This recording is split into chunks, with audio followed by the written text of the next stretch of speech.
Today I'm joined by one of my unashamed favourite people, a fellow Camelot member and insurance technology salesperson who I can only think is lying on her CV as she doesn't look nearly old enough to have had 30 years market experience. And by beautiful coincidence, let's give her a little song of happy birthday, because it's her birthday today. So congratulations. But now she's leading the global sales and marketing charge for a company redefining risk management for names like RSA, QBE and Ecclesiastical. It is, of course, the wonderful Debbie Baker of Risk Solved. Debbie, welcome. Thank you, Ed. What a wonderful introduction. I have to say, looking glamorous, fresh out the salon even, like a Bond girl on the other end of the call. Oh, it's so often said that. I've heard it. Everyone always says that about you in the market. But tell us a bit about your background and how you found your way into insurance. Like most people, it was by accident, to be honest. I was a trainee electronic engineer working, designing PCBs for projects I can't discuss because, unbelievable as it might sound, I have actually signed the Official Secrets Act. So I can't tell you what it was about, but I decided I was bored with that. So strolled up to the job centre in Woking, saw a position for a trainee assistant underwriter at Cornhill, and landed the job there in property and pecuniary loss. We've had such a similar CV over the years because I found out of university, needed a job centre, ended up being a property underwriter at Aviva, and then both in technology sales. So that's probably why we get on so well, Debbie. But as always, today we're going to have your 5 killer questions on your InsurTech offering, followed by our get to know you quick fire round. So are you ready to have your world rocked? I'm ready to go. Question number 1. What do you do and how does it help insurance carriers, brokers and MGAs? Oh, thanks, Ed. So we offer a global risk management platform, which enables all stakeholders to have insights to risk management to improve profitability of the accounts, typically by getting data insights and making sure that they can price and risk select more accurately. Mm-hmm. On average, we're seeing 10% increase in portfolio profitability. That's a big jump. That's huge. It is staggeringly impressive, that one. Some of the other wins that happen are that surveyors loss control teams or risk engineers, dependent on how they're titled internally in the insurer, that they're more efficient by up to 4 times. Could you do, it's like remote surveys you do, isn't it? You can do, yes. Well, I think everybody's doing remote surveys at the moment because of COVID. But, so it supports supports desktop surveys, remote surveys through video, and the traditional face-to-face, if that should ever come back to bear. Who knows? Who knows? And question number 2, what's the element of your offering of which you're most proud? Well, I've got 2, actually. 2? If that's okay. Well, as you're my favourite, you can have 2.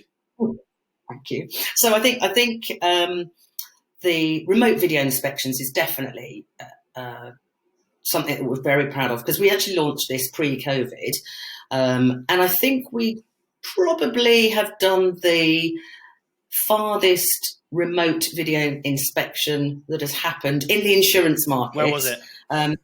This year it was it was managed via our platform, which is hosted in the UK data centre, executed by a business partner in Sri Lanka to do a video inspection of a property in Melbourne. So I think that's about 11,500 miles. That's now I know why you stress the word global to me when we talk about the platform. Yeah, sure.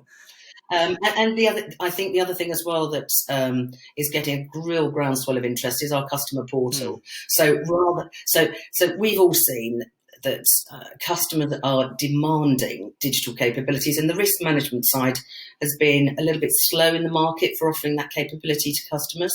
So this is a piece of technology that can be white labeled to support insurers, MJs or brokers' corporate guidelines, where the customers can actually go in and manage their assets so they can see how the risks are improving. And it delivers underwriters real-time information on exposure. So. Lovely. And what's the biggest success story you've had within your business so far? Oh, I think since the MBO in April, it has to be the rollout of a program with Aegis in North America. So Aegis is a mutual insurer, and their members provide all the critical utility services in North America: water, electricity, gas. And we have been rolling out this project completely using all remote technology at a distance of 3,500 miles away. So I just think that's, absolute credit to both of the teams involved on that project. Incredible stuff. And what does your typical or ideal customer look like? I've mentioned a few already at the start, and then obviously you've mentioned Aegis there. What does the typical customer look like? Anybody looking to improve efficiencies in their risk pricing and selection. So a typical customer, or prospect more accurately today, has a traditional analog way of collecting information from customers in Word or in an Excel spreadsheet, so that these are all sort of very inefficient processes because the data to track them is not available for everybody to see. So anybody that is collecting customer risk information in a non-digital fashion. Perfect. And what is the, sorry to ask you this, Debbie, please don't hold it against me, but what's the biggest weakness in your offering? I don't think there is one, is the truth. I think if you ask me, what do we get asked for by customers more and more increasingly? That's going to be integrating with other third-party data sources. So NatCat data, geocoding. It's just an increasing sort of like demand for ingesting third-party data. So it's not a weakness because we can do it, but it's it doesn't persist. Yeah. So knowing what all the possibilities are, maybe could be it then of what people could want. Well, you'll be pleased to know that now we're over with the stressful bit. That was all the serious answers, all the serious questions. You don't need to worry now. The next bit is really easy. We're going to move on to the quickfire round, which I must admit has become a lot less quickfire, a lot more expansive as we've moved from kind of native LinkedIn video onto YouTube. But Debbie, are you ready for these ones? These are the fun ones. Go on then. Excellent. Off you go. Question number one. So what superpower would you like to have? I think I'd like to be able to fly. It'd be amazing, wouldn't it? And I mean independently of aircraft. Be amazing. Nip wherever you wanted, whenever you wanted, really quickly. I might turn up to meetings on time if I had that one. It would be amazing. No COVID restrictions. Question number two. What's your favourite movie of all time? Oh, this is going to be a bit sort of sickly for some people, but it is Love Actually, and it is purely because it is a family tradition with my kids. Yeah, every Christmas. We always watch it as well. I think Charlotte on episode 2 of Grinding My Gears changed it slightly to Love Actuary, which I thought was quite nice from an insurance perspective. Yeah, very good. Yeah. I remember hearing Charlotte say that. Question number 3. That's good because you passed the test as to whether you watch my other content or not. That's why you're my favourite, Debbie. I'm telling you. You're the one person. So question number 3. What is your favourite word in the English language? Oh, pleaching. Pleaching. So pleaching. So this is where you get where you have trees and they have their boughs intersect when you're going over a road. If you go down a lane and you see the arching of trees joining together. That's a word I'd never heard. So that's now my new favourite word as well, certainly for the next half an hour while I remember it. Question number 4, favourite other InsurTech? Oh, this is going to sound really creepy, actually, because I'm going to say bought by many, where Charlotte is, isn't she? So, very true. Yes, I'm going to have to go with that because I like the ethics around the business and how they treat their customers. Yeah, perfect. Question number 5. What's the best piece of business advice you've ever received? Listen.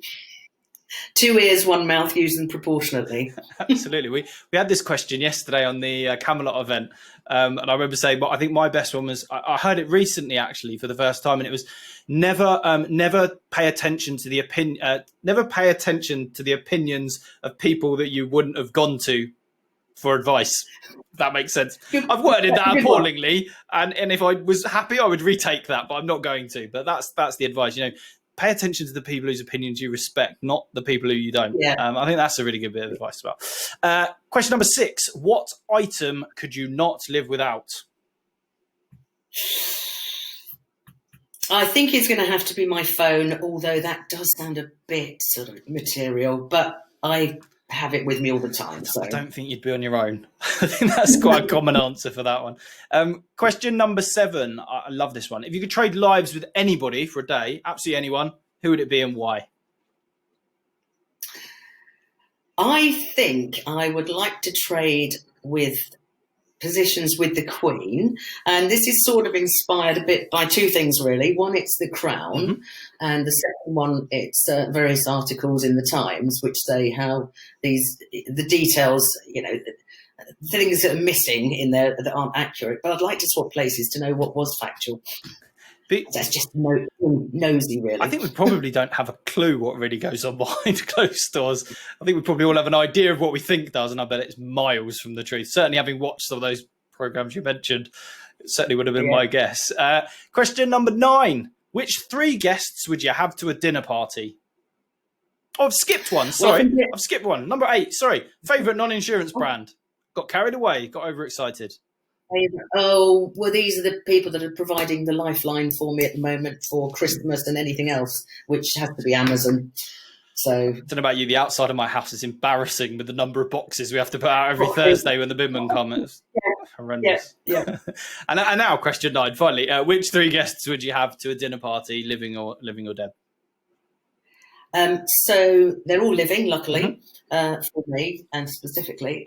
So it's going to be Stephen Fry, because I just think he just tells such great anecdotes, and Joanna Lumley, because again, I just think she's such a fabulous character. And to round that off, it'll have to be my dad, because I think he would just have such a giggle with the 2 of them as well. Joanna... He might ask me if I could swap one of them for Spike Milligan, thinking about it. I think you'd be quite happy with Joanna Lumley, to be fair. I think that would be a good one.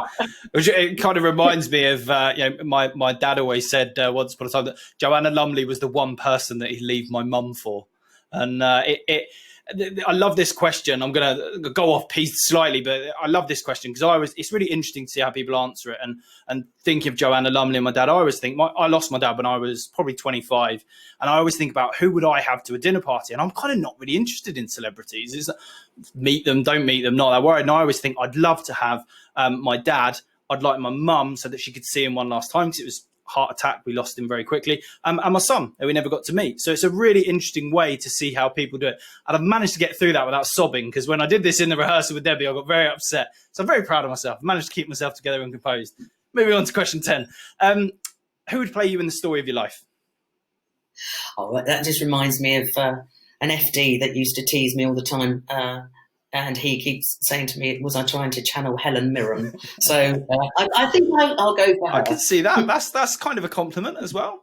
Yeah, I hope. Yeah, I think I'm sure you meant it as well. Well, thank you, Debbie, so much for coming on the show and telling us about RiskSolve. Please make sure to visit RiskSolve below Debbie now for the URL.com to find out more about their unique global risk management platform. If you enjoyed today's Vendor Spotlight, please make sure to subscribe to evermoredigital.com as we bring you the latest in insurance technology news, views, and reviews. Please add your comments, like, subscribe, share to your boss, share to your turkey-bringing butcher, share with the local utes in the park. But for now, sadly, it's goodbye from Debbie at RiskSolved. Thank you, Ed. Goodbye. And it's goodbye from me.